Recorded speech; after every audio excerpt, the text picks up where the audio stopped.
কাস্টডিতে প্রেরণ মানে হচ্ছে কারা কর্তৃপক্ষের অধীনে তারা চলে যাবেন। কারা কর্তৃপক্ষ তাদেরকে কোথায় রাখবেন, অর্থাৎ কোন জেলে রাখবেন, কোন সাব জেলে রাখবেন, ঢাকায় রাখবেন না চট্টগ্রামে পাঠাবেন না অন্য কোথাও রাখবেন, এটা অ্যাবসোলিউট অথরিটি কারা কর্তৃপক্ষের অর্থাৎ সরকারের।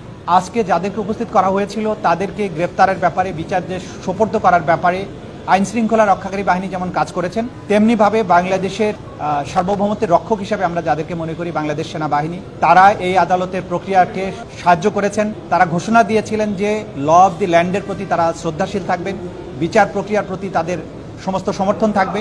তারা সেই সমর্থন আমাদেরকে দিয়েছেন, আইন শৃঙ্খলা রক্ষাকারী বাহিনীকে দিয়েছেন।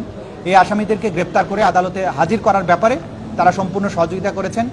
এটা আইন শৃঙ্খলা রক্ষাকারী বাহিনীর মাধ্যমে আমরা জানতে পেরেছি। সুতরাং দেশপ্রেমিক সেনাবাহিনীর ব্যাপারে যে সমস্ত অপপ্রচার যারা করেন তাদেরকে আমরা বলবো অপপ্রচার করবেন না।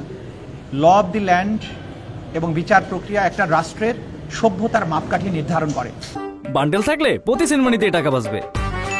বিকাশ সেনমানি বান্ডেল কিনে জিতুন প্রতি লেনদেনে। একটা রাষ্ট্র কতটা ফাংশনাল আছে সেটা নির্ধারিত হয় সেই রাষ্ট্রের জুডিশিয়ারি কতটা স্মুথলি ফাংশন করে। সুতরাং রাষ্ট্রের বাহিনীগুলো আমাদের এই বিচার প্রক্রিয়াকে সমর্থন করা, তাকে স্মুথলি পরিচালনার ব্যাপারে যেটা করেছেন, এটা প্রসিকিউশনের পক্ষ থেকে আমরা সবাইকে যারা এই প্রক্রিয়াকে সাহায্য করছেন তাদের সবার প্রতি আমাদের কৃতজ্ঞতা জানাচ্ছি। তারা যেমন জুলাই আগস্টে নিরস্ত্র ছাত্র জনতার উপরে যে পরিচালিত হত্যাযজ্ঞের সময় তারা যেমন রুখে দাঁড়িয়েছিলেন বা মাঝখানে ভূমিকা পালন করেছিলেন, যেটা জাতি স্মরণ করে, একইভাবে এই যে বিচার প্রক্রিয়া, গুমের বিচার প্রক্রিয়ার ক্ষেত্রেও তারা তাদের সহযোগিতা করছেন, আইনের প্রতি তাদের শ্রদ্ধা দেখিয়েছেন। এটাও আমরা এই আজকের এই সময়ে আমরা উল্লেখ করতে চাই। এই পর্যন্ত আজকের আমাদের বক্তব্য ছিল। Thank you. ওনাদেরকে আইন শৃঙ্খলা রক্ষাকারী বাহিনী গ্রেপ্তার করে আজকে আদালতে উপস্থিত করেছিল। তারা এখন যেহেতু আজকে আইনজীবীরা হাজির হয়ে তাদের পক্ষে ওকালতনামায় স্বাক্ষরের অনুমতি নিয়েছেন, তারা বলেছেন জামিনের আবেদন করতে চান। আদালত বলেছেন যেহেতু জামিনের আবেদন একটা প্রথমে ওকালতনামায় তারা কারাগারের ব্যাপারে হচ্ছে তাদেরকে কাস্টডিতে প্রেরণের নির্দেশ দেওয়া হয়েছে। কাস্টডিতে প্রেরণ মানে হচ্ছে কারা কর্তৃপক্ষের অধীনে তারা চলে যাবেন। কারা কর্তৃপক্ষ তাদেরকে কোথায় রাখবেন, অর্থাৎ কোন জেলে রাখবেন, কোন সাব জেলে রাখবেন, ঢাকায় রাখবেন না চট্টগ্রামে পাঠাবেন না অন্য কোথাও রাখবেন, এটা অ্যাবসোলিউট অথরিটি কারা কর্তৃপক্ষের অর্থাৎ সরকারের।